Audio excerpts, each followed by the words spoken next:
Hello, everyone, and welcome to a live Dragon Ball Super Episode 102 discussion and review. After an hour or so of watching through the episode multiple times and making sure to take notes as well as a large number of screenshots, I now have for you my thoughts on Episode 102. And we'll be going over it in order with my thoughts organized alongside the screenshots. One thing that I really liked about the episode is at the very beginning, we see the two Zenos going through the God Pad and looking at all the fighters that have been eliminated so far from the universes. I thought that was a really nice touch. The fans have already kind of been doing that by organizing images of the different universes fighters and showing who knocked out who and how many people have knocked out other fighters and stuff like that. So I like that the show gives us a nod within itself of like, okay, here's how many fighters there were and how many have been knocked out to keep us refreshed and to allow us to like keep a closer track of how the tournament has been progressing so far. One thing that I'm going to end up talking about in this video is how the Pride Troopers seem more likable than the Magical Girls themselves. But that will be closer toward the end of the video that we really get into that. Let's see, we have another one. When you said that it was organized in order, but then as you look at it, you're like, but yeah, let's just jump right into this.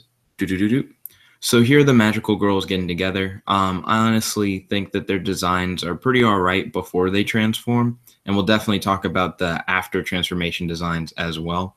There are a lot of cool shots in this episode, I gotta say, which they're doing that in order to try and capitalize on that Magical Girl style, not only because it's popular in Japan, but also because it's something different for Dragon Ball Super for them to go like full Magical Girl on us. Another example of a really good shot is this one. This is the kind of thing that like I would purposely make for a thumbnail. Already just kind of like provided for us. I think it's like a really good chance for you to look at these three characters and also to see this shot as well. It's pretty cool. But this shot is cool for a totally different reason. So Android 17 during the transformation sequence of the three Magical Girl characters shoots a key blast, and for like a split second you get this frame of them just like just like freaking out because apparently wherever they're from like universe 2, they allow you to just transform all the way, which is normal to see in a lot of anime where there are like transformations. Very rarely do you see the character's transformation get interrupted. This is something that even happens in Dragon Ball a lot, where a character will ascend to higher levels and everyone else just kind of stands by and watches. So it was cool that they addressed it in this episode. The first time I saw this trope of the unexpected interruption was in an old Voltron show. They were transforming into Voltron and they got attacked mid-transformation. And in the episode, they had to find out a way to transform faster. I thought that was pretty cool. But in this episode, Android 17 hits them with a key blast during their transformation, and my favorite part about that was like how like harsh their faces are during this change, especially the yellow one. The yellow one really looks like she's freaking out. Not prepared. I've heard people complain about the scene where Topo confronts Android 17. Right now we're at where the Magical Girls are confronting him for disrupting it. But here is Topo, who says, "For a warrior to assume a pose is justice. That was disrespectful of you, swine." And some people felt that that really didn't fit Topo's character. Topo has been like a symbol of good and of justice, a heroic figure within Dragon Ball Super so far. And it just seemed kind of silly for him to berate Android 17. However, I disagree with this view. If you look at the Pride Troopers, they have a variety of poses that they do, and the poses are a part of their like symbolism. It's like a part of them like showing that they are heroes and that they are there for justice. So if anyone's going to appreciate a pose or a long transformation sequence kind of thing, it would be Topo. It would be a Pride Trooper who would really like see that as something that you need to keep sacred. So I feel like that fit Topo's character just fine. Next, if I had to rate these magical girls by from like ugliest to prettiest, is one of the next things that I have written out. Let's see, moving through Android 17. Here's Beerus getting upset because Goku is going to let them transform. Ooh, then we have the Universe 2 fighters are like really excited to see the transformation go. Speaking of which, I'm actually excited to see what the mustache guy is going to do. The one with the helmet and the cape. He kind of reminds me of like Beautiful Joe. And I want to see what his overall ability is. A lot of people are excited to see what the Yardrat will do. And the Yardrat definitely has a lot of potential. But again, I don't know. For me personally, I want to see how the Yardrat will work in a team setting. The Yardrat could be good for recovery in a similar way that Hit is able to help save fighters who fall out. The Yardrat should be able to save fighters as well. But again, we haven't, as far as I have noticed, seen a lot of this guy with the mustache. And I want to see like what is his power, like what's his niche. His helmet almost reminds me of like a speed racer kind of thing, but I doubt that he's gonna like have a vehicle that manifests or something like that. That being said, that would be really interesting and cool to look at. I guess we'll have to like see with time what will be of this character.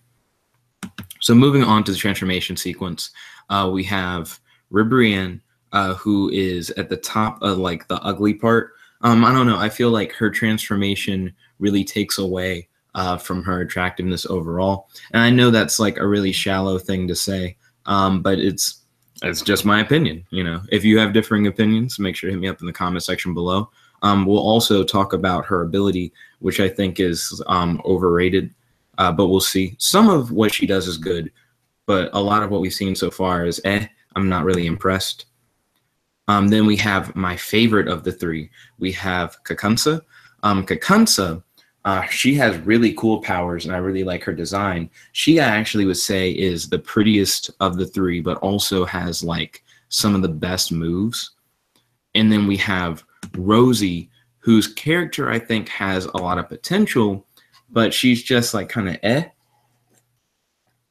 Like when they first introduced what she's capable of doing, I got really excited. And then when they put like a twist on it, I was like, oh, I really hate the twist.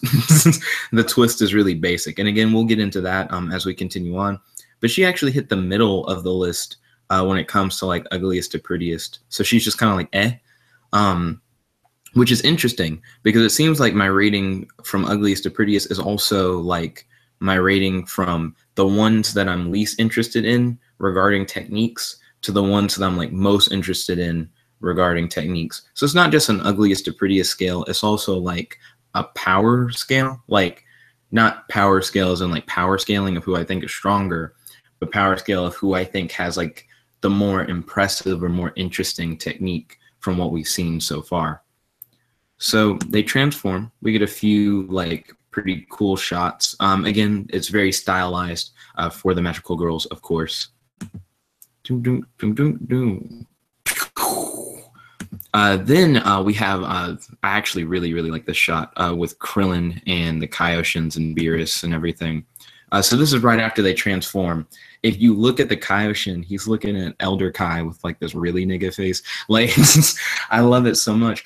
Mainly because of the fact that I gotta agree with Krillin. They seem cuter before they transformed. Beerus just kind of is like, he's cringing a little bit.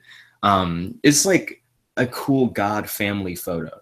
Like if Krillin like ducks his head, I feel like that would be like just a fun desktop to just see like all their different emotions.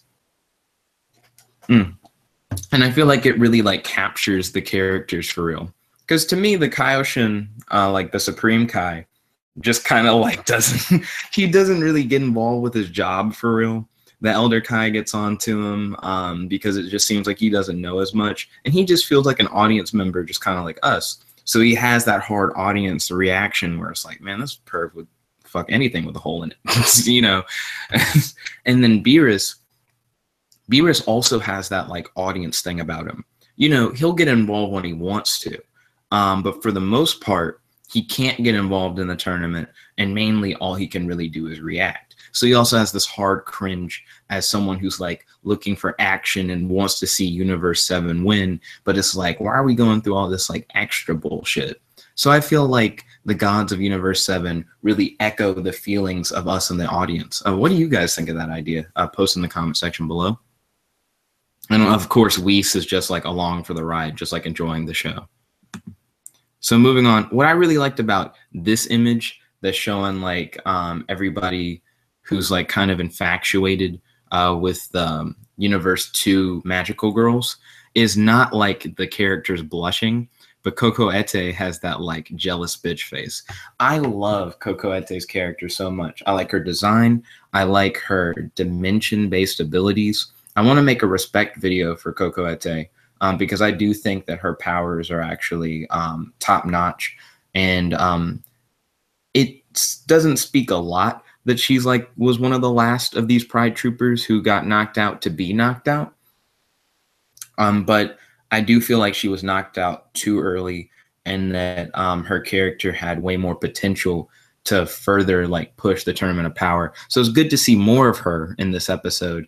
And I like that this is what we got of her. It's her just being like, you know, they're not that good. And I got to agree. Like if I had to rank them again, like ugliest to prettiest, and then Coco Ete was included in the list, Coco Ete definitely beats Kakunsa in like a lot of ways. I definitely put Coco Ete like above them on the hotness scale. But again, that's just my opinion. Definitely put your opinions in the comment section below. I'd love to hear what you guys think. So the God of Destruction for Universe 2, what I like about her is that she essentially is describing what each of these fighters are capable of, like what their powers are, what their techniques are as the fight is going on.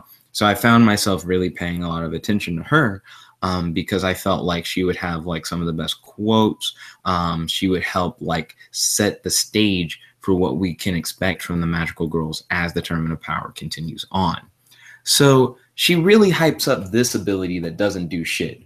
She's like, once bewitched by the sweet aroma, it's all over. Because Ribrianne does this move where the smell of love kind of like flows through the tournament arena. That's why everybody's blushing and everyone's so infatuated by the magical girls.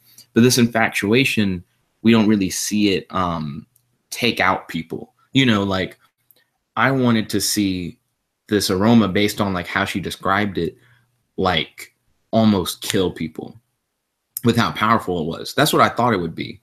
Because Zeno and the Grand Priest last episode, they were talking about how like a lot of fighters have disappeared and now it's time for like the real fights to start. And I thought this aroma would be a good way to take out all the jabronis. Like if you get hit by the aroma and you're overly affected, what if you were so infatuated that you just kind of like stood drooling and staring while they just knock you out of the arena? Like that's what I thought. I thought it would really incapacitate you. But we just saw like a few characters blush. Most people like rubbed it off and it wasn't even that big of a thing. But like she keeps like talking about like how powerful it is. It's like unable to resist, you will just burn. And I thought we would see people burn. I thought we'd literally see like not like graphic, but like skin boiling or like you suddenly are like in pain, but like you're so infatuated that you don't care. So it will like drop you to your knees kind of thing, but you have a smile. Similar to the kind of thing that you see in Batman when people get hit with the Joker gas. You know, it's like they're laughing and smiling, but they're like really hurt inside kind of thing. I thought it would be like, you know, they're in awe and they're infatuated, but you could tell that they're like in pain and really unable to move. Like I thought that this would be like a very powerful environmental attack, but in the end, it was used for like a few gags and then that was it. You know, like we haven't seen the effects of the gas really phase our characters yet. But as far as we know, it's continuously like messing with them and that it will continue to mess with them as the Tournament of Power goes on. So maybe it just takes some time for it to really, really kick in. But I think we'll have to see as it continues. So right now I'm clicking through a few of my notes. There we go. Okay, now I'm caught up. Moving forward. Yo, shout out to my boy Puar, best waifu since 2017. Roshi still will never forget the beautiful waifu that is Puar. So one thing that I found interesting is that, is this also out of order? I noticed that like the next thing in, oh no, it is the next thing. So Gohan for some reason says that everybody should split up, like change of plans, let's fight independently. Why? Like what prompts this? The love aroma like spreads across the arena, right? And the magical girls have transformed. But other than that, their situation hasn't changed. There's like no real reason why the Universe 7 fighters should split up. But Gohan decides for them to split up anyways. I don't know. I'm not convinced. I don't understand why they decided to make that call. I feel like it's just so that we can get some individual fights in the future of these characters. But I honestly preferred the like team up moments that we got. I wanted to see more of the team up moments. And if they were to split up, I'd want to see like a legitimate reason. Kind of like when Kale like wrecked the arena, there was like reasons for them to split up because the stadium was like forcing them to split up. And I feel like if they wanted these characters to split up, it shouldn't have been like this where Gohan just randomly decides for them to fight independently. I feel like it should have been after the Kale destruction where they were forced apart. And then we could have had episodes where they try to regroup, but then like through continued fights and then being singled out, they're like forced to fight independently. Because from just a strategic point of view, I don't see where Gohan is coming from, where the Universe 7 fighters need not to fight together. Moving forward, we have an annoyed picture of Beerus. He seems to regard this move to be like higher than like I think of. I mean, he calls it like a real nuisance, which I mean, that's really all it is. It doesn't seem like it's really that effective. It's there. It changes the area aesthetically. I guess technically everyone's doing like constitution saving throws to see whether or not like the love odor will hit them.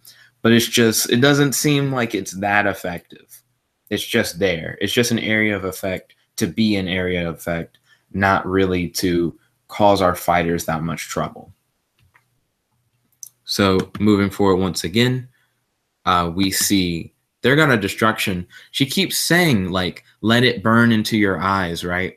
Like, is this her trying to coax you into being more heavily affected by the aroma?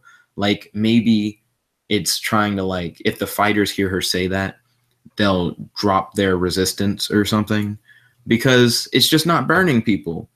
Whenever she uses the terminology burn, it makes me think like, dang, I'm just waiting for someone to like really get hit by this gas and just to be screwed over. Like what if in this episode, like Roshi was resisting it, but as the episode continued, we start to see like Roshi like sweat, or like maybe we start to see like him like freak out and like start shivering or something. Like at first we just think it's like him going full perv, but then like in reality it's like the gas is having a really adverse effect on him because he's a pervert. Like the gas has a stronger overall hold on him because of this predisposition and causes him pain. I thought that would have been like a really powerful moment to show like the strength of this area of effect attack and to like add tension to the scene. Like everyone who's not being affected, you see that they're actually fighting off these really powerful adverse effects, and that Roshi was just an unfortunate victim. And I'm not saying that Roshi would have to get wrung out for that to happen. Like it could hit him really hard, and then maybe Gohan as the leader like takes Roshi to the side and just kind of like talks to him and tries to remind him of the Puar training, and then Roshi kind of like muscles up and he's like, I'll try my best to resist, but I don't know how long, kind of thing. And it kind of puts a timer on Roshi too. At any moment it could hit him, but he's like fighting back. That I feel like is like more tense. That fits the Tournament of Powers like tone that like we've had. That like there's a lot at stake, but we're fighting through it anyways kind of feel. And I just wish we had seen more of that. So yeah, lines like this like kind of trip me out. It always makes me think there's more going on than there really is. Jiren Jiren doesn't give a fuck about anything. Like his face essentially just says, "I'm tired of all this bullshit." He's literally just like hitting the like love aroma to the side. It doesn't seem like it's phasing him one bit. I didn't take an image of this next note, but there's a commercial transition that literally zooms into Ribrianne's nostril. I thought that's plus one sin. Like, why would you do that? It's just like the weirdest transition that you could think of. Like Jiren's eye would be like an intimidating transition, right? Or even just like a pan across Ribrianne's face with a smirk would have been intimidating. But like panning into her nose, it's just weird. It's just it was just an odd aesthetic choice.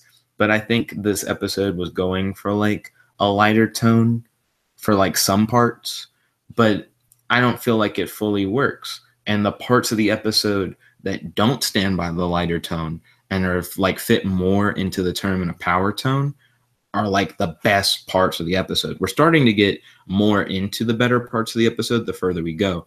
So I feel like the beginning was somewhat weaker, and as the episode progressed, it just got better. So next up, we get to see the Universe 2 fighters once again, and it's interesting to see them just stand to the side. You know, once your big fighters like all transform and power up, you think, I don't know, maybe they would do more. Maybe that would like get you all rallied together so that you could fight harder. You know, that's just a thought. So the next thing was like Ribrianne versus Vegeta. This has been long awaited. A lot of people have been like, oh man, you know, this is going to be great. We see it in the beginning sequence. They're ranking Ribrianne to be like someone that Vegeta genuinely has to fight up against, just as a lot of people have rated Jiren to possibly be the mortal that like is more powerful than a god of destruction. So this is one of like the really high amped fights. It's in the beginning sequence, and I feel like a lot of people expected more. From what we got of this fight, it was kind of boo-boo, not gonna lie. One thing that you can see in this image is Ribrianne using an attack that essentially turns her into a wheel. She's like a spinning ball that collides with her opponents. And other than the love aroma thing that they did, this is one of the main moves of Ribrianne. This was like her special ability. Dude, what the fuck? We just got this. We got this like last episode. It's Tupper's like wheel thing, but like worse. You know, like Tupper last episode with the Pride Troopers just did a thing where he could turn into a wheel and hit people. And I loved it. I thought it was really cool. It was different. It works with his weight thing where like he can make himself heavier, because you can imagine his like massive weight formed into like this really like quick force. Like you just get hit really fast and really hard by this massive wheel. So like to me, for Tupper, it all went together. For Ribrianne, she's like, love, the power of love, love, love is so strong, love, love, love, love, love, love, love. I turn into a ball. Get the fuck out of here. Like it doesn't connect. It doesn't make sense for you to turn into a ball. It's not like a part of your theme. You know, like for Tupper, it was a nice twist. For her, it's like, damn, this was literally the episode before. I just saw this. And because it was one of those more hyped fights where it's like, man, this was in the beginning sequence of like the episode, I just really expected more out of it.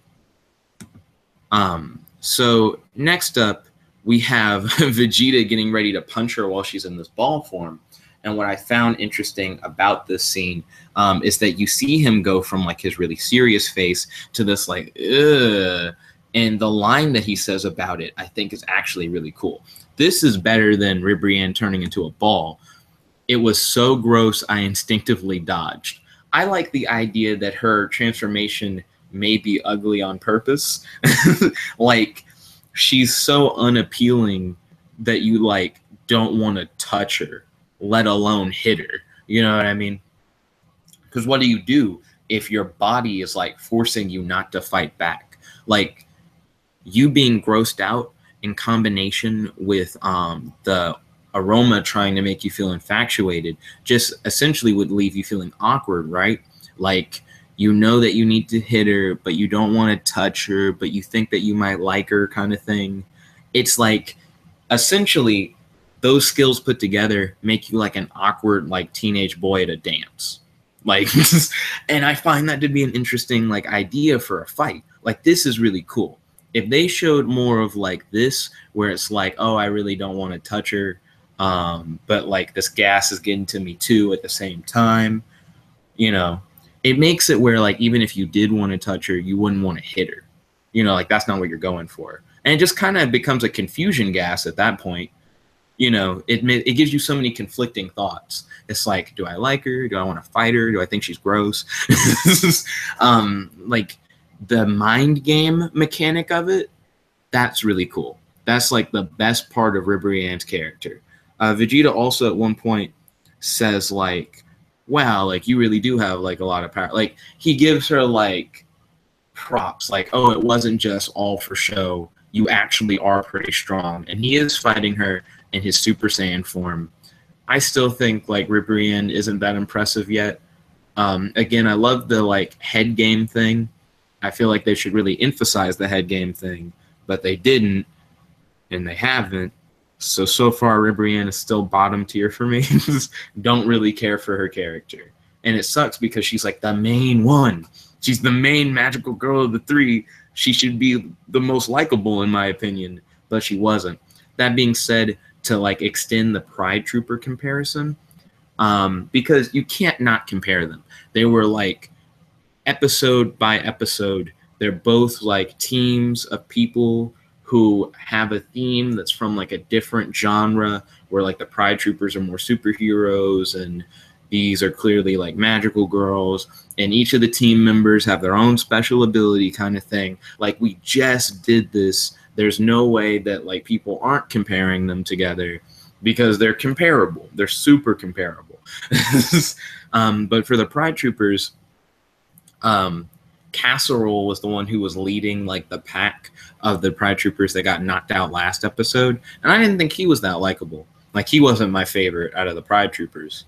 So Ribrianne leading the magical girls in this episode, and again, I recognize that like Casserole isn't like the leader. He's like a strategist, but he's not like the head of the Pride Troopers. But Ribrianne, she does not really rub me the right way, and she's definitely not my favorite. And we'll definitely get into how I feel about that going further as we continue. Now, I love the ragdoll moment in this. So Ribrianne hits this one dude and hits him so hard that he's knocked out of the arena. But I just thought this was well done. You can see like Piccolo's reaction in the background as she's just stunned, as this character who I thought would maybe have an interesting ability, it's just kind of like flauterized. He wasn't important. You know, that's kind of some shit. I don't know. I thought his design was interesting, but we didn't really get anything out of him. And when she hits you, she doesn't just like knock you in the air. Look at this weird aura after effect they got hit with. And he ends up doing like the whole Team Rocket blasting off again thing. Just completely knocked out. And look at like his whole squad. Just look at him like, damn, like he got fucked up. And especially like Red Dude. A lot of people in the community say he looked like he had a vagina mouth. Like vagina mouth dude is just like, I'm gonna call him Mouth Pussy. Mouth Pussy just can't believe that homeboy got knocked directly into the stadium. So next up, here is the God of Destruction for Universe 2 doing the best thing that she does in this episode, which is explain, exposition. Give me character exposition, please. I need to know what each person's ability is, and if I'm just looking at it, you know, there's so much like headcanon that can come into play, so I'd rather just hear someone say, this is what they're doing, because it gives me more amped, and it like gives me something to anticipate in the episode, and it gives me something to talk about in these videos. So she's mastered the Yachina Fist. It looks like it's spelled Yachina Fist. It sounded like Yachina Fist. I don't know, but the Yachina Fist, I'm gonna call it the Yachina Fist. I thought was really cool when she first starts doing it and when it's first described. But as we continue forward through the slideshow, you definitely, maybe you'll feel the way I felt, but to me it gets dumb. So the way that she describes it, is that her punches become sharper, stronger, and more powerful the more she attacks. So it's a technique where the more you attack, so like the longer you do it, the better it gets. And that's the whole point. That's fucking awesome. Like, the only problem is if like your starting base was really low. As long as you start out really powerful and it just keeps getting better and there's no real end to it, as long as you can keep going, man, that's like really, really good. And the best part is Universe 7, they have a big thing about like, well, let me like judge my opponent. Let me hold back and just see what they're capable of. And then like, if I feel like I need to, I'll go all out. But the problem with her is if you don't go all out from the start and she just keeps whooping on you, it's going to get harder for you to go all out the farther she goes. Because the longer she fights, the better she is overall. And you need to get better than her at a faster rate than she gets better than you. And if you go all the way up to like your full power, but the fight goes on for too long, she could possibly exceed your full power if there's really no limit to like her attacks getting sharper and stronger and more powerful. Like if it's literally just a time-based thing, then she's got you if you're at your limit and she essentially just continues to surpass. She has no limit. She just has to keep fighting. You know, I think that's really cool. But it goes from that to like, let's shoot Ki Blast. And I was so annoyed. It was so dumb. It was like the worst part of the thing. It was awful. Let me take a sip of some tea. Because for the reasons I just said, the other description for her attack sounds really good. It sounds like, dang, I don't know what I would be able to do if I couldn't just stop her from fighting. Because it sounded like the main way to stop her technique would be like if I can like paralyze her where like she can't move so she can't attack anymore so her attacks can't get any stronger, or if I could stun her real quick so that maybe she has to start the move over again and maybe it starts back weaker and then she has to get it back up to the strength that it was at. But it goes from that to she can do scattered guided Ki Blast. Wow, I've never seen that before, except it's really fucking basic. And I feel like most characters could do it. You know, like Yamcha's done guided Ki Blast before. We've seen scattered Ki Blast. That's why moves like the Masenko don't impress me. You know, if your thing looks like a generic yellow Ki Blast that you do, but you do like some cool stuff with it, whatever. You know, we're so over just a basic Ki Blast by this point that you can't impress me with a basic Ki Blast like technique. You know, it's just it's too basic. She went from like having the potential of literally having no limits as long as she can keep fighting. Like if she keeps fighting, she just gets better, to I shoot Ki Blast, derp derp derp. I can control my Ki Blast, derp derp derp derp derp. You know, it's too low class. It's not cool. I saw someone talk about this scene where Goku tries to punch one of the blasts, but the blast stops short and it hits him in the face. I thought it was cool. You know, that was like the coolest thing she did with her like guided scattered Ki Blast was like feint him out real quick, make him think that he had like deflected it, and then smack him in the face. Still basic, still not that cool. I would have honestly preferred if like she just kept like striking at him and Goku like tries to like plan, because I really love the head game stuff where it's like, what is Goku thinking? How is Goku going to overcome this technique because it's powerful kind of thing? Because you can imagine that Goku could be like blocking her hits and then he's trying to think of like, how much force do I need to put in order to like counter, and then he tries to counter and it fails. I thought that would be cool. That would be really nice, because essentially what's happening is that Goku is having trouble judging her power increase because it's exponential based on like the longer she fights, and he's trying to just gauge her power and not go all out. So while he's limiting himself, she just keeps surpassing like her previous level. But no, we get weird guided scattered Ki Blasts that like any other character probably could have had, and I would have been all right with. You know. Also, there's another thing where it's like we kind of just saw something like this because one of the Pride troopers from the episode before had like essentially Hellzone grenade, which he used to beat up on Caulifla. And like that was cool. But it's like, stop giving me the like, I just saw this treatment. It really does kill it, like a little bit. Because she seems to have more like key control overall than the Hellzone grenade guy. That being said, we didn't see much of the Hellzone grenade guy. All he did was Hellzone grenade for real. And then he got knocked out in the big beam struggle. So, you know, like, I don't know if he was like higher tier than her. But it's still like kind of the same thing. Kind of like how Ribrianne isn't doing exactly the same wheel thing as Tupper. But it's like kind of worse. I would argue, at least in this case, it's not worse. You know, like, her thing at least seems better than the Hellzone grenade guy from what we saw. But it still isn't, like, saying much. And I guess what I hate about it the most is that, like, if this was just her ability, I would have still complained that it was, like, similar to the Hellzone grenade guy. But what's worse is that we get to see this after they explain how the technique works and how, like, she gets stronger over time. I wish she would have started with like some guided ki blast stuff, and we get to see like Goku like deflect the blast or have to deal with the blast. But then when Goku finally could get up close and fight her, she's like, haha, like now I've got you, because my whole thing is about like constantly fighting and constantly hitting you.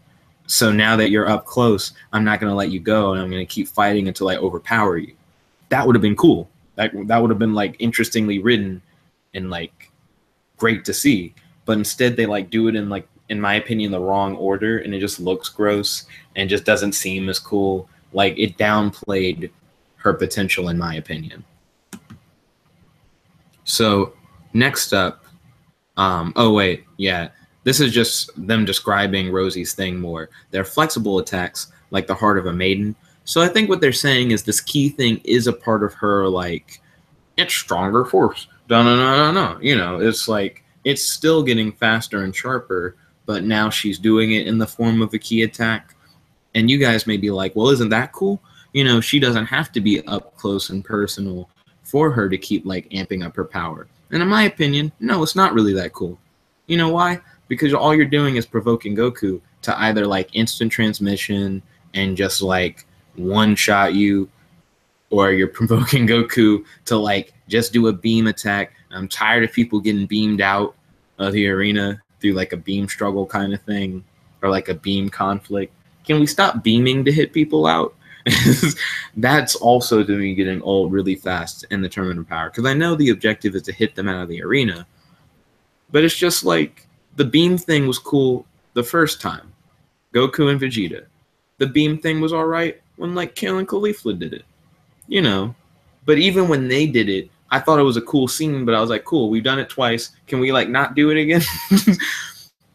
But I feel like by setting up space between, like, her and Goku, either Goku's going to close the space, and I feel like she's going to get fodderized, or he's going to shoot a beam, and we're going to see the stupid beam shit again.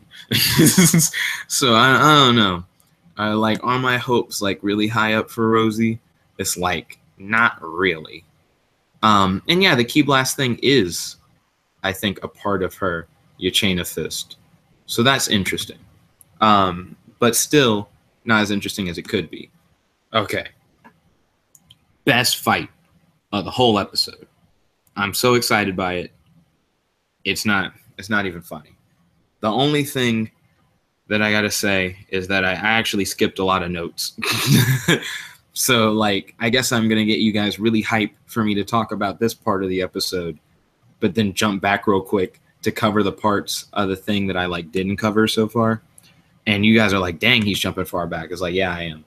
So, one thing that I want to talk about is Vegeta's fights keep getting stopped short.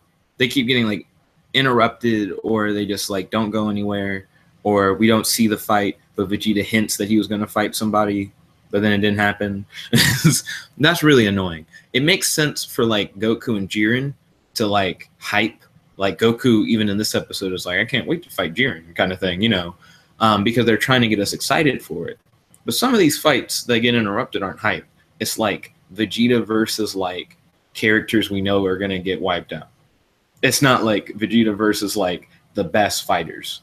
But now we're finally getting a Vegeta fight that we've essentially been promised by the intro sequence, and that got stopped short. If any of the fights I expected like Vegeta to be into to not get stopped short, I'd imagine it would be the intro sequence one. I thought this was our first like serious fight in the Tournament of Power that we get introduced to, where it's like the stakes were really high. And if anything, it was just disappointing. And it's another thing that I'm like kind of getting tired of in the Tournament of Power. Stop stopping all of Vegeta's fights for like more or less no reason. Ribrianne and Vegeta by the end of this episode are not even fighting anymore. What? That's really weird. And I would prefer for them like not to do that. Also, nothing much came of Ribrianne versus Vegeta, at least in this episode for real. So I would also like to say that maybe we're hyping things a little bit too much just from the intro alone. Like Jiren versus Goku, it seems like that will be a really big fight. But based on like how this one went with like Vegeta versus Ribrianne, if Jiren versus Goku is anything like this, then it's definitely like lowered my hype for Jiren versus Goku, because I imagine what could happen is we actually see them like come to blows. They actually start trading hits, and then something happens, and then they like stop fighting. Like shit like that is like, like the hype was like too high for you to drop the bar. But now that like we've seen it happen once, my brain is like clicked to like this could be a precedent where like we could see it again. So I'm less hyped for when Goku and Jiren fight, because the idea that they could have the fight be interrupted and they like jump to something else is like now solidly in my head, where it's like when they start fighting, I'm just waiting for like, so when are they going to stop fighting so that like they can just hold it until the end, So I don't know. It definitely changed my opinion of like how I feel. So, okay, now we're actually caught up to the best fight in the episode. Android 17 versus Kakunsa. Let's fucking go. Ooh, it was so good. It was so good. It's one of the best fights in the Tournament of Power so far. Because to be honest, it's not that like the fights have been bad in the Tournament of Power. I'm not going that far. But like they haven't gotten me this hype. I think part of it is that Android 17 got hyped so long ago.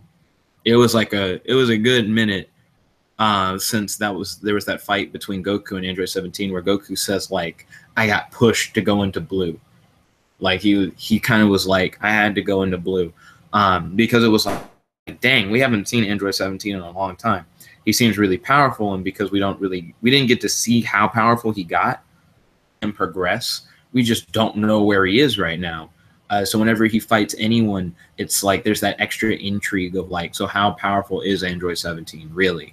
And I felt like this was a really cool matchup for Android 17, but I also felt like it was a really unfortunate matchup for Kakunsa.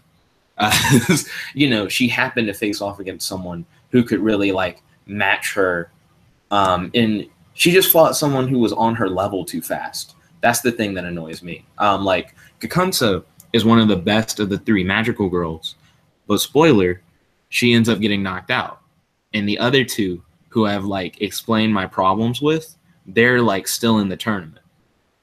That bothers me. That keeps happening. Like with the Pride Troopers, I was like, man, there are actually like a lot of good Pride Troopers that we like just lost. And it's not that they were like fodder. It's not that their techniques weren't good. It's just like if they were in a different situation, if they had fought like different people in the Tournament of Power and like wrung them out, it would have been really cool to have seen that first and then put them in a situation where they're at a disadvantage, rather than like our first introduction to these characters and their techniques is them in a situation where the cards are kind of stacked against them. And I feel like that's what happened with her.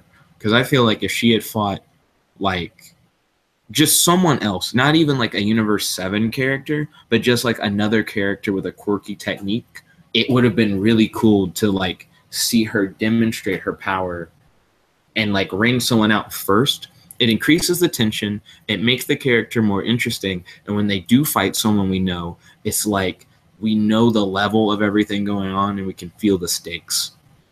Like you can really like vibe with it more. But her rapid attacks, I mean, it's animated so well too.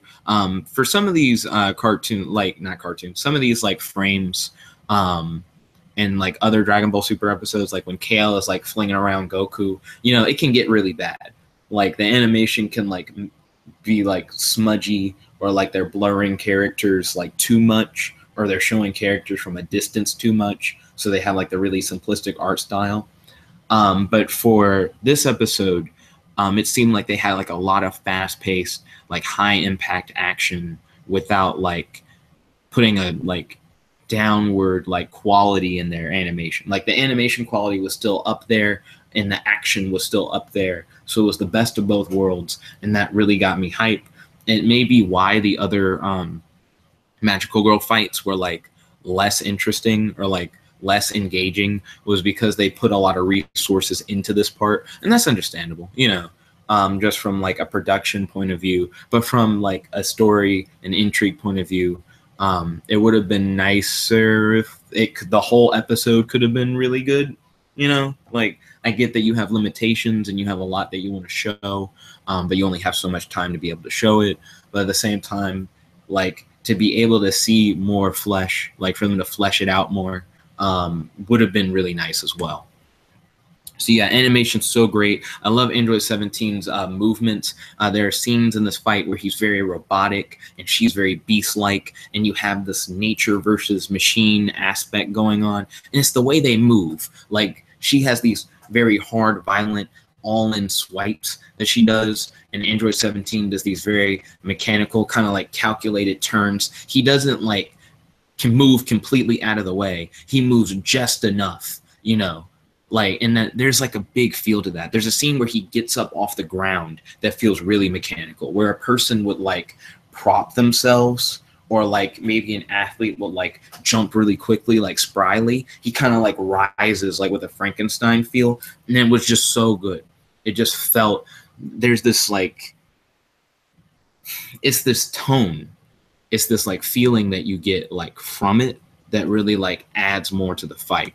Here is the woman talking is the god of destruction for Universe 2, and she says Kakunsa is a beast warrior with the instincts of a wild animal. Another big part of this is that we know Android 17 has worked as like a park ranger, and he's been around like all these beasts and animals and fighting off poachers and stuff. So this like harkens him back during the fight. He like thinks about like his time with the beast, and I think he gets a little nostalgic, because at a certain point he says, sorry, like I was thinking about like my time as a ranger and like the beast on the island. Now let's get serious. And that's when shit gets like really kicked into high gear. But for the first part of the fight, Kakunsa really thinks that she's like top shit. Fair enough. You know, this is her first fight. She imagines that she's going to foderize someone now that she's transformed. She says, a hunter who graciously takes down any prey she sets her eyes on. At this point, she's just kind of like talking, you know, like it's not a big part of the technique. It kind of is. You'll see. Continuous attacks using the rubble as footing. I thought that was really cool. So after Kale kind of destroyed the Tournament of Power arena, it made the setting like a little less boring, a little less barren. We have like visually, it serves a purpose, right? But we really haven't seen people take advantage of it. Now, we did see the Magical Girls use it as like essentially a center stage for their transformation, whatever. We've seen like Kale transform and like make a big pillar, and that was kind of like her center stage for her transformation. But from what I can recall, the only other thing that like the tournament stage being destroyed has done is simply show how weak the most durable material in the multiverse that we know of actually is. So I'm glad to see it be used for like an actual purpose. Also, again, talking about how the gods kind of reflect how we see it, you know, like the Kaioshins kind of getting excited. Beerus, you can tell like his interest has like been piqued a little bit. You know, he's not like wooed to death, but he's just kind of like, you know, like that is interesting. I like that something cool is happening and it's not just like basic shit. Like I feel like I'm side with Beerus like emotionally right now. I feel like his expression is mine. You know, like interesting. You know, not like the best shit in the world. So they talk about how like she's a truly wild animal. That's Whis talking in the background. Moving forward, I like how she talks about how this field of rubble is like the perfect stage for her to showcase her true power, because what they're saying is this is now we're going to see Kakunsa at like her absolute best now that she's using the field for her advantage. Again, I really do feel like they should have saved this. Kakunsa should have fought someone else and like fodderized them. And then during the Android 17 fight, she should have fought in this area that had more rubble. Let's say in the first fight, she's in like a clearer area where there is rubble, but not as much. So she relies more on her quick slashes and her claws. And then for the first time, we see her do the bounce around attacks against Android 17. It would like allow her character to unfold more. I just feel like there's a lot of potential for her. And for her to be knocked out so early was not advantageous. You know, I didn't enjoy it as much as I feel like I would have if they had developed her. Going forward now, they say there's no escaping her relentless attacks from all directions as she like continually bounces off all the walls. And she says continuing to dodge is futile. And they like prop up her stamina.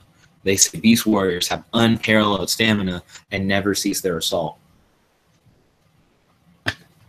So it's talking about how like she can continue to just go the distance and just keep like wailing on an opponent. Just like,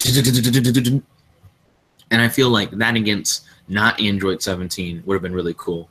But because Android 17 like has infinite energy, you know, other people would have actually gotten tired and actually like been weakened, and then she could have like finished them off with a hit that knocked them out of the stage. But instead, you know, we get to see her like use it, but like not be able to use it fully. I would have really liked it actually if Kakunsa had knocked out Android 18. If Android 18 versus Kakunsa had been like a big fight, because they've had Android 18 fight a lot of the female fighters so far anyways. So I feel like Android 18 would have encountered her in the first place and been like, yo, you know, let's battle it off. And people may be like, well, Android 17 shot the blast, which is what provoked Kakunsa to want to fight him anyways. And it's like, well, they could have easily written it in for Android 18 to fire the blast. Android 18 in the previous episode with the Pride Troopers kind of was like, I'm done with this bullshit kind of thing, which is what we get from Beerus in this episode with the love stuff. He's like, I'm tired of the love stuff. And I'm kind of done with the people being done with things thing. You know, like, we've seen it now. We saw it the episode before. It just takes so many things from the previous episode. Maybe if we had something between the Pride Troopers and the Magical Girls, it wouldn't feel like I'm almost watching a rerun. You know, there were so many story beats and like little things from the last episode and this episode where it just seems like too much of the same. I get that feel a lot. But I do feel like this was a really good match for 17 because it makes 17 have to like really utilize his infinite energy. Where for Kakunsa, it's like, dang, in the end, it doesn't matter if she has unparalleled stamina. If she can't literally go on forever, 17's got that ass game, you know, which is more or less what ends up happening. He does a feint where he like acts like he was injured, but then catches her on the barrier. And the move that he does, which is like this barrier spin throw, is really dope. He essentially spins the barrier around himself continuously and then pops his opponent into the air. I was like, woo! Like an energy barrier uppercut kind of thing is really dope. We don't really see Android 17, as far as I'm aware, in Dragon Ball Z, use his barrier as a weapon. It's normally like a defensive talent that he's using that like is like the ultimate defense. The Daisenshu even mentions that like the amount of energy that you output for the barrier has to be like 2 times your opponent. But if you have infinite, then you always have 2 times your opponent, so the barrier can like stop everybody kind of thing. But I was thinking about how that move isn't really that good because it keeps you safe, but it doesn't hurt your enemy. So if you're trying to stop your enemy from doing something, unless the answer is stand in the way, you know, like if that's enough to stop them, then what do? You're just kind of stuck in a bubble, and your opponent just does whatever they want, you know, because you didn't really do anything to stop them. So if your barrier also acts as like an offensive weapon, you can use it to damage your opponent by maybe getting close and then rotating the barrier into them to like cause damage. And you know that you're dealing like a lot because your energy barrier is at least 2 times your opponent's ki. So you're hitting them with like 2 times their own power or more. So I would like to see the spinning barrier used more because of the fact that you can like do the spinning ball thing. I feel like it's probably one of the more powerful attacks that like he would have in his arsenal, especially if, and I know I just got onto the wheel thing because we keep seeing it, but if he did like a hamster ball attack where he like spins it into his enemies and like knock them out of the arena, because of how his barrier works, it's a really cool idea. You know, like, you know that it overpowers your opponent, and you know that you're safe as long as you're in it, so it allows you to make your best defense into your best offense. For Ribrianne, she's ugly. She doesn't need to turn into a ball to be ugly. You know, like, to make your ball-based defensive move an offensive move, you kind of do need to be a hamster ball. You could argue that Tupper doesn't need to turn into a wheel to like hit people with his full force. I agree.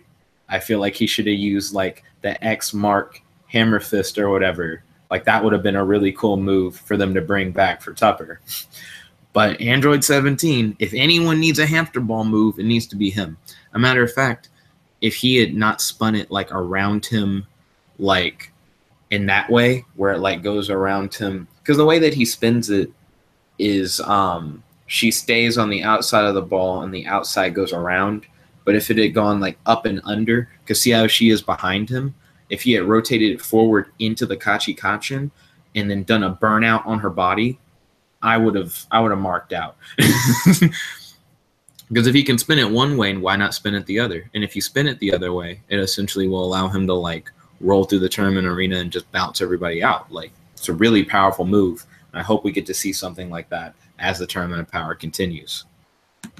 So he like spins her around, pops her into the air, but then we get to see, I can't remember her name for the life of me, but it's in my notes. Dun, dun, dun, dun, dun, dun, dun, dun, dun. The spinning barrier throw was clean. Yep, it most certainly was. Okay, Vikal. Vikal's recovery attack for her was so great. We've seen Hit already like save Khalifla before by doing his time skip, but he just kind of like puts her back in the arena. You know, he doesn't like throw her at like breakneck speeds back in. So when she's launched back into Android 17 and like knocks him, like if Android 17 was in the right place and he let that attack hit him, that could have knocked him out. Like, not saying that like she's stronger than him or anything like that. I'm not going that far, but I'm just saying like if it was a right place, right time kind of moment, I feel like this could have like ended it. Her like being launched down at him and then like causing damage. Real quick though, they have like this girl moment. I actually thought the scene was pretty kawaii. I actually fucked with it a lot. Yo, who else is shipping Vikal Kakunsa? I'm just saying. Vikunsa? Is it Vikunsa? Is that what it would be? Or is it Kunsao? Maybe Kunsao? Someone shipping it. Rule 34 confirmed. Definitely. If anyone's drawing the Rule 34, it's definitely God of Destruction Universe 2. His hand's in his lap, but it makes it look like he's reaching down. He's already into the Rule 34. He's getting ready. Moving on. So this is like the really robotic scene of him like getting up and him thinking back to when he was on the island. And I really dig that. I really love like his robotic movements and like how he behaves. I'm so into it. And I know I just keep saying that, but it has like this extra like sci-fi tone, this really like unnatural feel that I just love. It sets Android 17 apart from everybody else. He's not just like a strong guy. You know, he's human, but he still has like all these like robotic mannerisms about him. I feel like Android 18 has really like embraced humanity more, and Android 17, he's like a human, but he still is like who he is. He's still like inside, like in a mental way, is an android, and I like that a lot about him. I feel like that really separates his character, not only from the others, but from 18. And when he says, "Time to get serious," the hit was so strong. This was like a really great scene. These aren't black bars on the side. This is the hair. These are the bangs. He's going in. He's going hard. It's time. Dun, dun, dun, dun, dun, dun. We get more of this high impact action as he takes out Vikal. In this scene, you gotta watch the episode. When he hits her once and spins her out, it's enough to mark out. But it's even better that before she can fall to the ground, he hits her like 1,000 more times. It's so great. Flying isn't a thing. Like, this is Android 17 essentially using what he saw from Kakunsa to bounce off of the arena himself. And he explains later that he was like studying Kakunsa, but it wasn't just him like looking at her and being like, oh, let me gauge what her ability is. Because a lot of the Universe 7 fighters, they gauge what their opponent does. So it's like, oh, okay, let me see if I can counter it. But Android 17 went beyond like, let me see if I can counter it. He straight up copies it. He makes it his own, and he uses it to whoop that ass. Like, that's what I want to see. That's like a smart way of like gauging your opponent. I'm not just trying to learn what you're doing for the sake of like countering it. I'm trying to learn what you're doing for the sake of using it myself. Moving forward. Dang, it's so good. Oh my gosh. And then he knocks her back into the stadium. People getting knocked into like the viewing area is so good. I love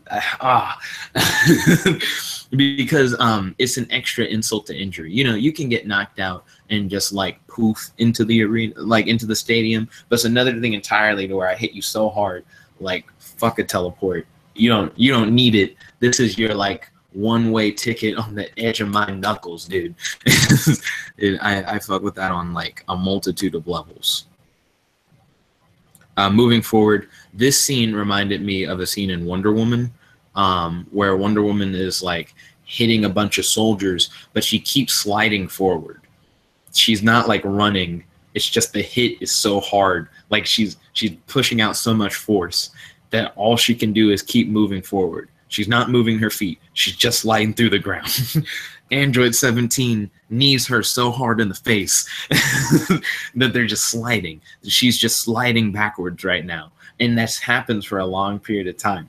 It even becomes a thing where like they're still fighting each other, but like she's still sliding backwards. At a certain point, she does start like running backwards, but that just shows how much momentum is still there to where like she didn't just stop. She still is like being forced backwards actively as they fight. Now this gets interrupted by Ribrianne at a certain point. Dang, these solid hits. Look at like his lack of emotion. He has like this like calculating, studying face. Like even though he's winning, he's still like paying really close attention. It's not a grunt. It's not like, oh man, this fight's really hard. It's him like taking in everything that's happening. If he was one of the last fighters, I would be totally okay with that. He's powerful, he's like calculating, and he's learning. And I feel like his learning should be like celebrated by him lasting longer in the tournament. And I feel like whenever he fights a new opponent, he should use some of the stuff that he learned from the last one. And I would really appreciate that. Like as a fan, you would get me really hyped for Android 17. Just keep him like learning new things as the fights go on and using them in future fights. And I'll be like, dang, Android 17 gets the most from the tournament because he'll come back to Universe 7 and be like, I have like some of the best techniques in the multiverse. You know, like that would be really cool. That's a good way to build up on the characters. Again, high impact fighting, even when it's just like a bunch of lines and some impact circles because it's so fast that we can't see it. It's still great. I don't even like consider this to be lazy animation. If anything, it's like, here's what it actually looks like. And even then, you really wouldn't be able to perceive this because they're so much more powerful than what we can actually show. You know, like it still is a good like blowing you away kind of thing where it doesn't look bad. You know, it doesn't look like they like half put this together. It's still good and it's still serving a purpose. Ooh. And man, look at it. Look at these high impact blows. Again, trying to show you it from Android 17's perspective is a good way to look at it. You could say that it's just like trying to show off her, but like this is what Android 17 sees, this wild beast coming at him. And this is what she sees, this like carefully calculated fighter approaching. There's a hard contrast that's presented to the audience, but you can also tell that this contrast is seen from each other's perspective, and it makes the fight more interesting to have this machine versus nature dichotomy. I know I've already talked about that, but I feel like this scene really shows that on a like another level. Whoop. So this is her underestimating Android 17, but one thing that I wrote in my notes that I didn't really like take a screenshot for is that Ribrianne at a certain point interrupts this fight. She essentially comes in to help Kakunsa, and Kakunsa says like, no, like let me handle this. Like I've been like insulted at this point, and like I have to rectify this myself. I'm gonna do this alone. Ribrianne feels kind of hurt, but then she leaves. And I kind of felt bad. I wanted to see Kakunsa and Ribrianne versus Android 17. But I think the reason why we didn't get that is because Ribrianne would have been fucking fodder. And also we wouldn't be able to see Rage Boost Ribrianne, which is hinted at the end of the episode. And you're like, why would Ribrianne be fodder? Because without her, with her Rage Boost, where I think she'll show off a new technique, the only things that we've seen is that she's ugly, she can turn into a ball, and that I like that her being ugly is one of her things, and that she can do the love odor, like the love aroma thing. And Android 17 is really cold and calculating, so the love aroma thing doesn't matter.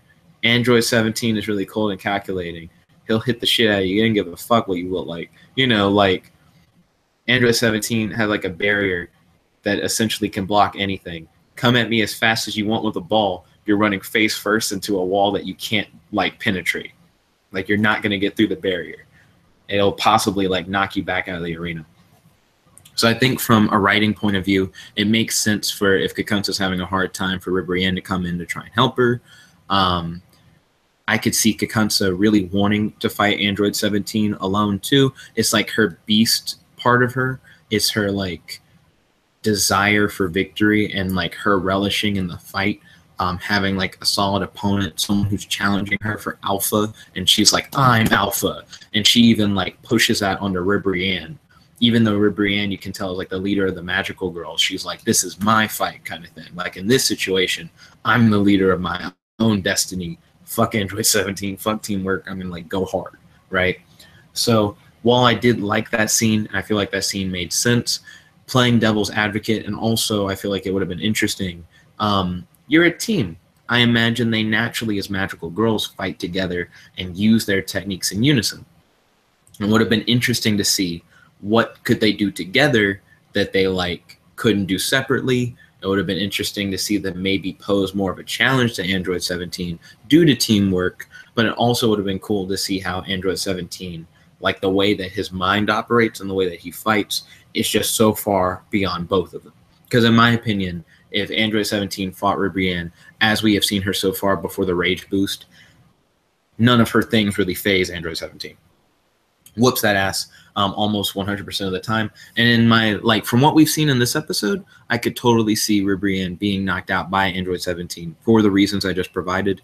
And also, I think they may be hinting at the hamster ball thing, because essentially you could have Rage Boosted Ribrianne, who of course is mad at Android 17 for knocking Kakunsa out, doing her like ball spin toward Android 17, and Android 17, he's been paying attention to like what the magical girls have been doing and trying to emulate their moves and successfully doing so. I could see him being inspired by her after he had done like his spin thing, and he does change the direction to where the energy field goes over and under as he like moves forward, and they do a crash. it's like similar to the beam struggle concept, but I feel like it fits because it seems like they've been like setting the tone for that to happen in this episode. So it happens in the next episode, I'd be like, yes, like I totally see where they were going. I feel like it makes sense, and Android 17 like deserves the win. And I could see him hitting her so hard that he bounces her out of the arena with his like improved energy barrier thing. It would give him another magical girl victory. It would show that Android 17 is learning from his opponents, and I feel like it would make me more hype overall. What do you guys think about that? Like, that's practically a whole video on its own, talking about like who would win in a fight, Ribrianne, as we've seen her so far, and Android 17. I feel like a lot of the stuff that we talk about in these like really long live discussions are practically whole videos on their own. So I do have mixed feelings about them not doing a 2-on-1 against Android 17. The next thing is some of the most baller shit I've ever seen in my life. Dun, dun, dun, dun, dun, dun, dun, dun, dun. Yo, Android 17 hit everything to another level. He did some shit that I don't think anybody expected, and I love it. My boy made the sun. He brought daylight to the Tournament of Power. It was lit as fuck. There was no escaping the power that is Android 17.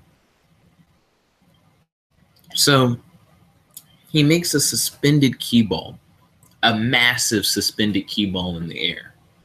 And because he has infinite energy, like he can get away with shit like this. But it's one that he can stand on, so he can essentially fly. As stated before, guiding a key blast isn't anything new. I feel like if Android 17 wanted to, he could create a suspended key blast that he could stand on, and he could manipulate it to move around in the air. I feel like there's another way for you to fly in the Tournament of Power. And I already did a video that was like the many ways that they could fly in the Tournament of Power. But I feel like the more Dragon Ball I watch, the more I'm like, damn, you know, there's like, there's so many ways that they could like keep moving around and flying in the Tournament of Power, and it would still work. But this was such a great way to finish it. It was so powerful. See how Beerus got hype? That's me. That's me right now. He's using the lightest footing. He's using the lightest footing. He's using the lightest footing. I wish I could shake it. I wish I could shake the image to show the hype, because Beerus is really feeling the hype right now. There's a scene that I didn't take a screenshot of, but it's like they ask if like that's allowed, like if people like are supposed to be able to do that, and the Zenos kind of both put their hands over their head like, wow, and the Grand Barista's like, yep, it's good. You know, like if you make the Zenos like almost shit themselves with how awesome your ability is, then you'll probably get away with it. So he's like, your fighting style was worth studying, which you can definitely tell that he did study, and he fought her to the point where like he was using her skill at the same level, if not surpassing her. So he's like, I've learned as much as I can from her. You know, it was a really cool fight, but there's still more opponents to come, so I might as well end this. And one thing that's cool about Android 17 is he's not holding back.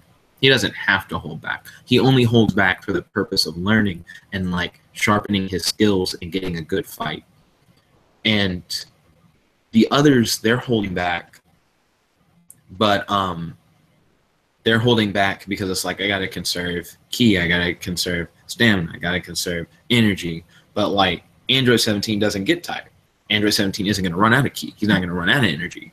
So we get to see him go hard the whole Tournament of Power, and that's why I want to see more of Android 17 in the Tournament of Power.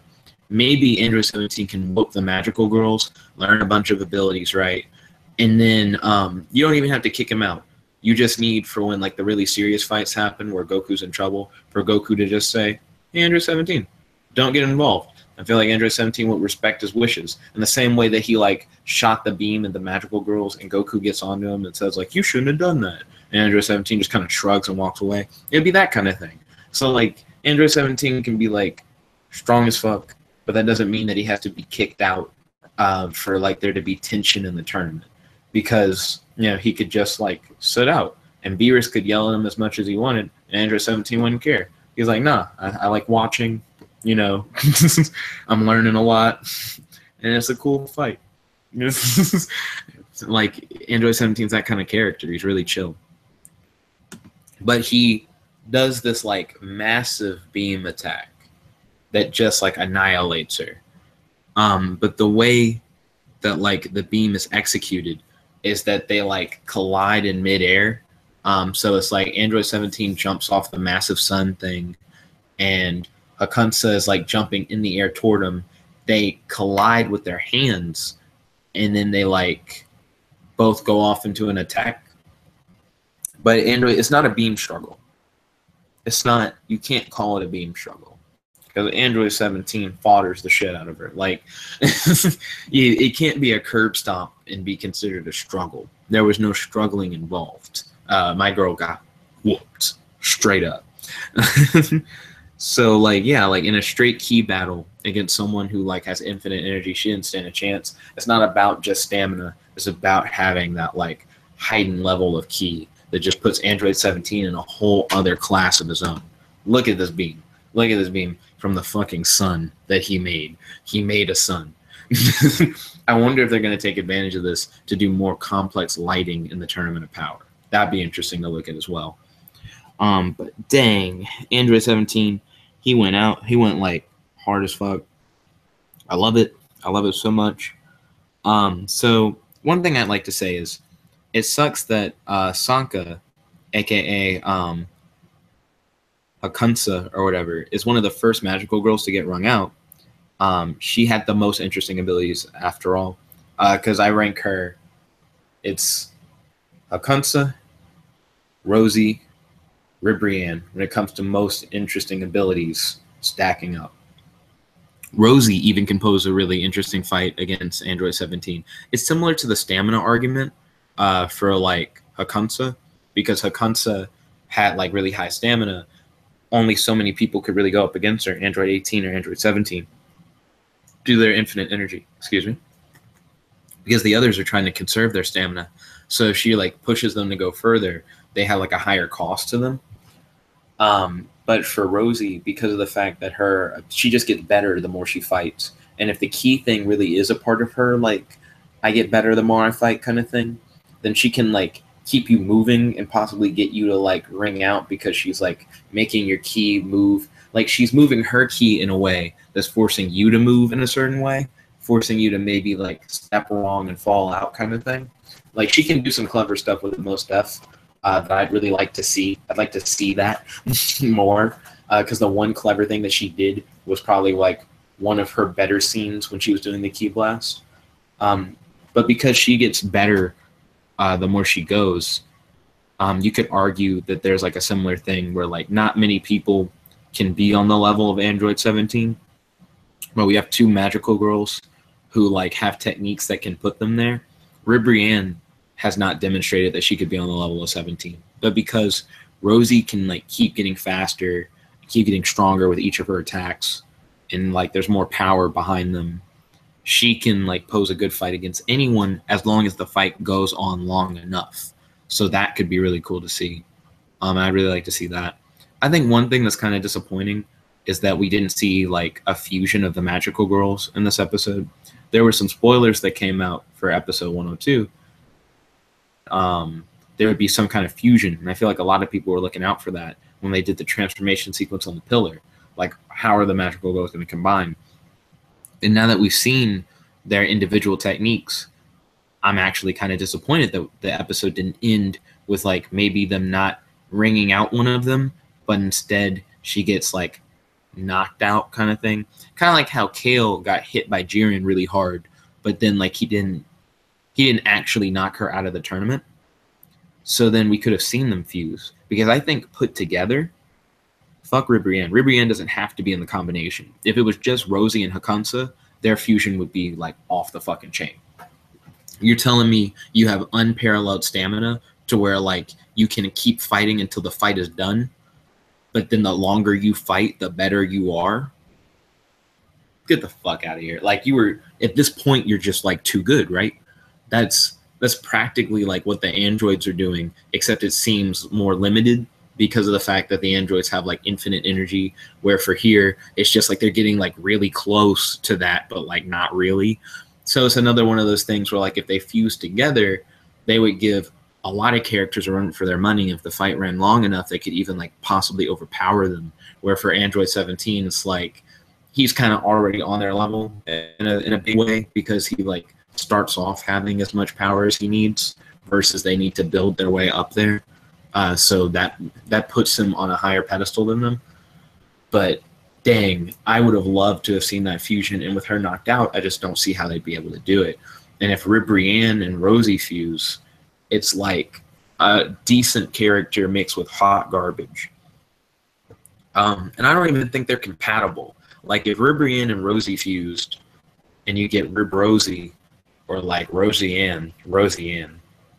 What if it was like Rosanna, or just Roseanne? We get Roseanne. And essentially, Roseanne would be ugly, but the more she fights you, the better she gets, and she can turn into a ball if she wants. She has like scattered ki control. Like you notice how like their things don't go together. Maybe if they made like Love Aroma Ki Blast, so like they shot hearts, like they actually had like love cannon or something, like another fucking beam attack. Like we need more of those. But like if they combine that aspect of it with Rosie, then that would be all right. I would dig that a little bit better. But I feel like their fusion would look gross, you know, and I don't think Ribrianne really adds much to the table, though we haven't seen a rage boost. And we did see Ribrianne do something cool. She straight up like murdered people like the first time we saw her. Just killed them in cold blood right there. You know, like Ribrianne was hyped by that. She also had like the long distance hype treatment like Android 17 did, because Android 17, we got his hype thing against Goku like a long time ago. And we got that like short cameo of Ribrianne, not cameo, but like her short little like segment in an episode where she like murdered those people. Like that was her hype moment. But we didn't get to see much there, and we haven't really seen much now, you know. And maybe because they both were like long distance hype, that like we'll get to see them at some point clash. I don't know. I just feel like it would be too one-sided. Android 17 will whoop that ass. But the other two magical girls, I think they actually are really formidable opponents. I'd like to see them more in the future. Kakunsa, I really liked. I don't feel like they're going to give Rosie enough time for her to be good. But it annoyed me that like Rosie's running away from Goku, and because she's like, oh, Kakunsa. And then Goku like compliments Android 17. He was like, wow, you know, like you pulled out the stops. You did more than you did in our fight, the one that like hyped up this fight. But I don't know, because Rosie's attack kind of devolved into like the key thing, and it stopped just being like a strike fest. There was something about the strike fest with like knowing what her power is that made it really cool. Because I get the idea that like you may not want to just see people like throw punches and kicks a whole bunch, but if someone's throwing punches and kicks a whole bunch and there's like a purpose behind it, I really am like down, because it just makes more sense now. Like it's not like I'm just seeing the same thing over and over again. Even if I can't perceive it, I know in my mind that she's getting better, and that the opponent has to like somehow work around them getting better. Then when it became like a key flurry kind of thing, I just was like, oh, Goku's got her. And I already kind of explained this. Like once you build distance between yourself and Goku, it's not like Goku doesn't have long distance answers to things. And Goku, when he's like at his worst, is normally in a hold. You like grab Goku, and Goku's like, fuck, grappling? No. And I get that she's not that kind of character, but like the closest she can do is like the up close combat, where it's really close quarters. Goku is like trying to find a way to like ease out of it, but you keep the pressure on, and that's her whole power, is that she keeps the pressure on and never gives in, and just like keeps putting more pressure. That's her whole thing. So I was like, that against Goku is like a really good combination. So then for it to become long distance is like bullshit, you know, like it's no longer interesting, because Goku is at an advantage when his opponent is not up on him. So I don't know. I didn't really jive with it.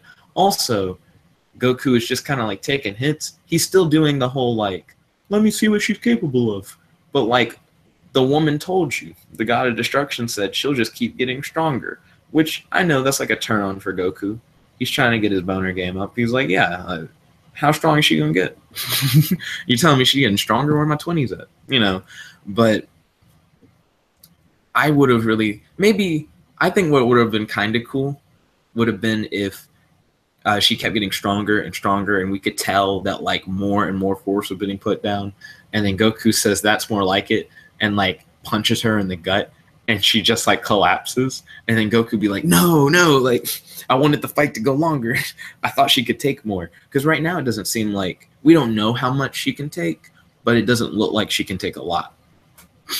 Like I feel like if Goku gave her like a strong punch in the gut, that probably would be game for her. I don't think she's very durable. But I feel like she can dish out a lot, and the limit of what she can dish out is currently like not known. We also don't know her stamina.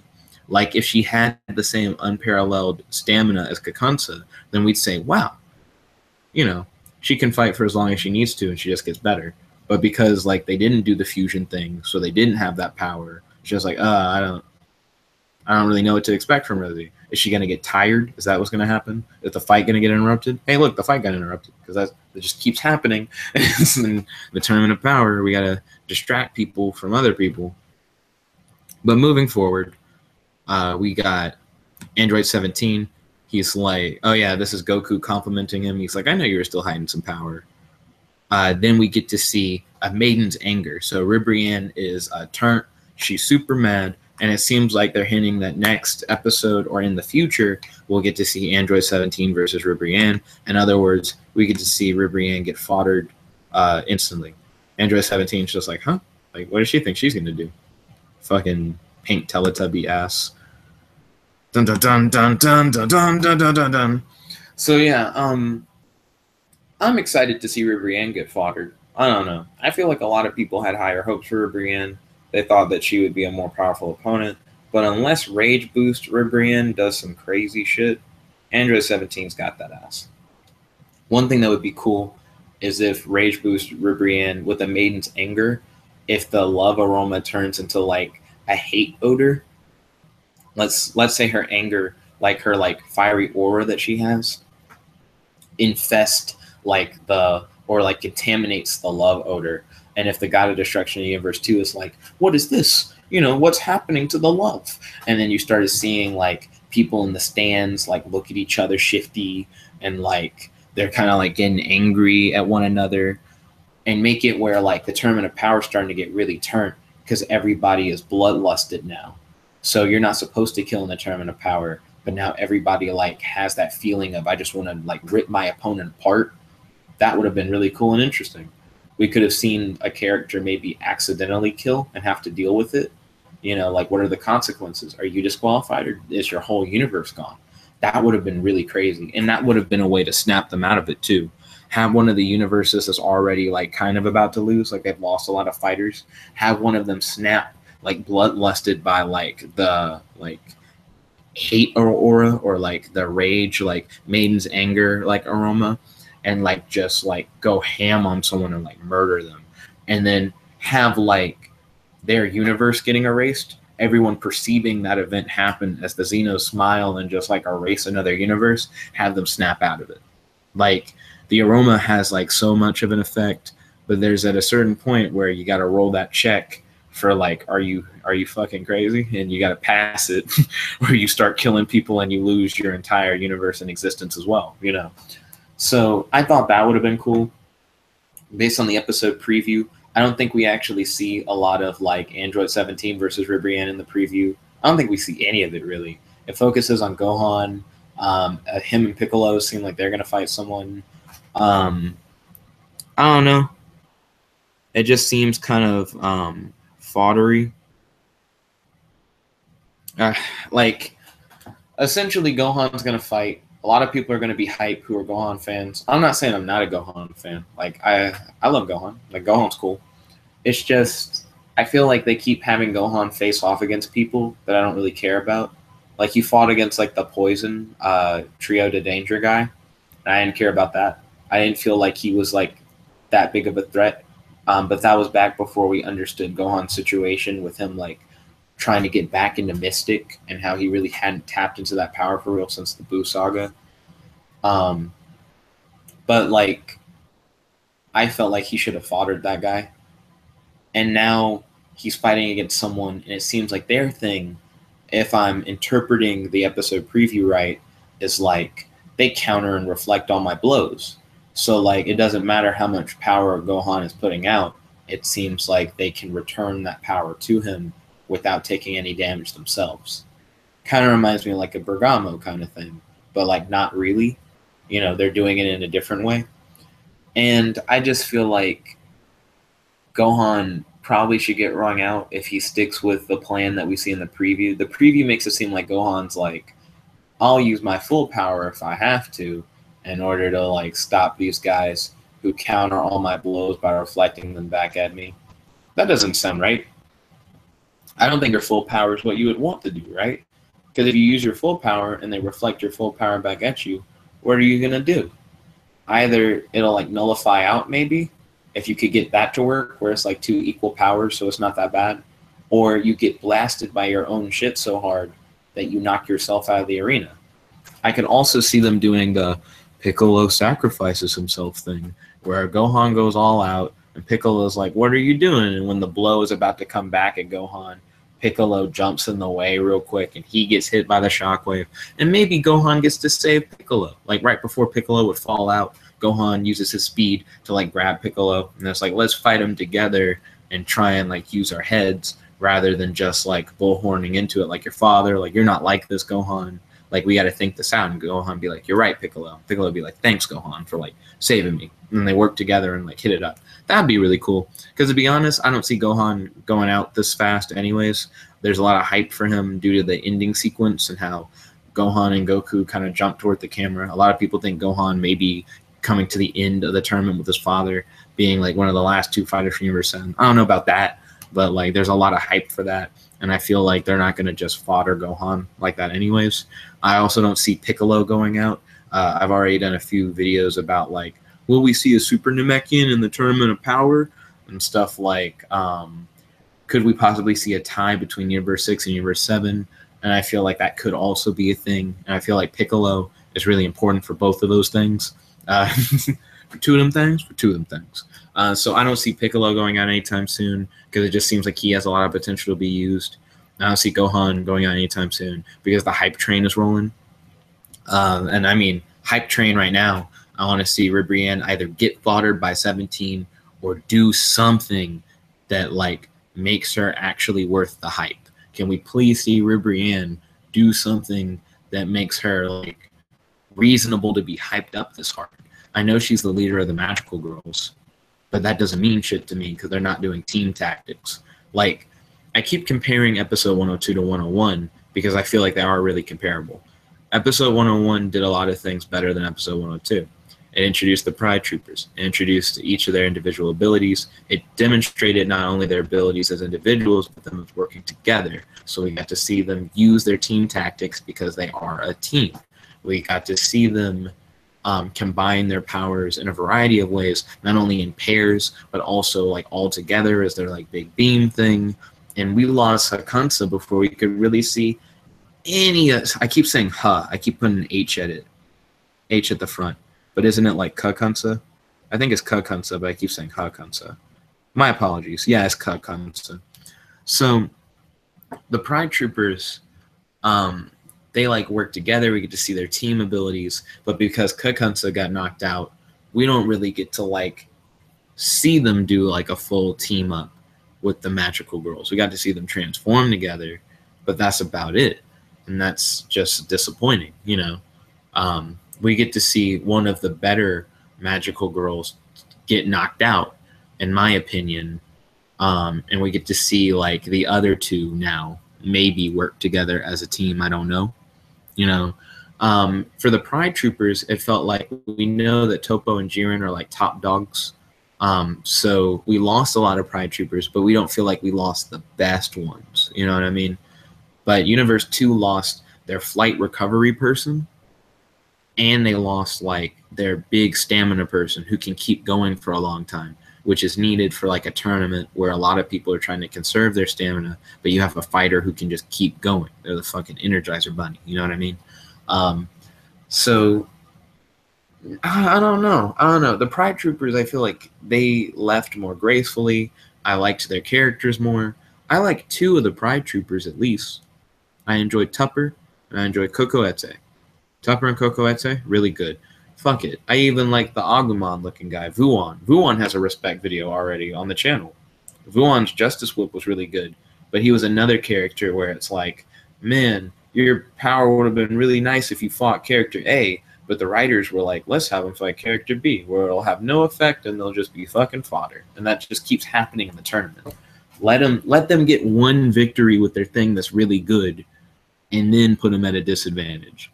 I don't want to see a character that had a lot of potential lose to someone in like a clearly unfair fight when we could have seen them win at least one fair fight.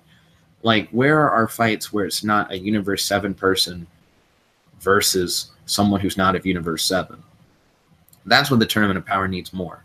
I want to see characters from like two jabroni universes fight off against each other. Get to see both of their techniques. Get to see one of the characters after like a tough fight get knocked out. And then we like have a scale. It's like this technique versus this technique was superior. Now have them fight like their closest and like power in Universe 7. Don't have them fight someone who's like way better than them, but like the closest Universe 7 equivalent. Cool. Let the Universe 7 person win, but at least it's a tense fight. You know, like now we've seen the other person fight off. We know what they're capable of. They may have more up their sleeve, and we know that they're powerful. And we got to see them demonstrate how powerful they were, and it could have even had like bigger repercussions on the Tournament of Power as a whole. You get to like do a lot at once. And I think that would be nice. And that can all happen in the same episode. You know, that doesn't have to be split up across like a big amount of time. It essentially allows you to hype up a jabroni to where they're not a jabroni, and then have them have a serious fight with a Universe 7 member where it doesn't feel like, yeah, Universe 7 guy's just going to win. You know, you added a tone where it's like, well, maybe things may not go the way we think. So yeah, those are my thoughts about the Tournament of Power. I don't even remember what this is. This is Rosie doing more energy blast shit again. Whatever. So yeah, those were my thoughts for episode 102 of Dragon Ball Super. If you guys posted in the live chat, know that the live chat is not saved, and sadly I could not see it during this video. I posted that, like, I emphasized that it was live to make sure that you guys were able to tune in before it got posted. There's nothing wrong with watching it after the fact, but I just feel like it's a different experience for you guys to like go through it with me, especially like right after I finish like watching the episode a couple times. Get you guys thinking as well. And if you're like a fellow YouTuber, I think it's really nice for you to be able to watch these videos as soon as they come out, because this helps you also think of ideas. And feel free to talk about ideas that I talk about in these videos in your own videos. I'll probably end up watching them myself, and we can like talk about them and discuss them, even do like collaborations where like we do a video like this together and talk about them. Like, I'm totally open to stuff like that.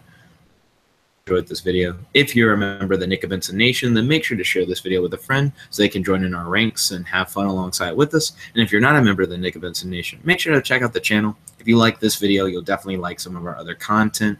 And also make sure to smash that subscribe button so you'll be notified whenever we do videos like this. And if you want to definitely make sure you get notified, why not get notifications by ringing the bell? Ding, ding, ding, ding, ding. And they'll definitely keep you up to date. Yo, as always, thank you all for watching. We have a like goal of 5 likes for this video, so let's see if we can get that like number boosted up. Thank you all once again. This is your host, your boy, Jet Black, logging out. Peace.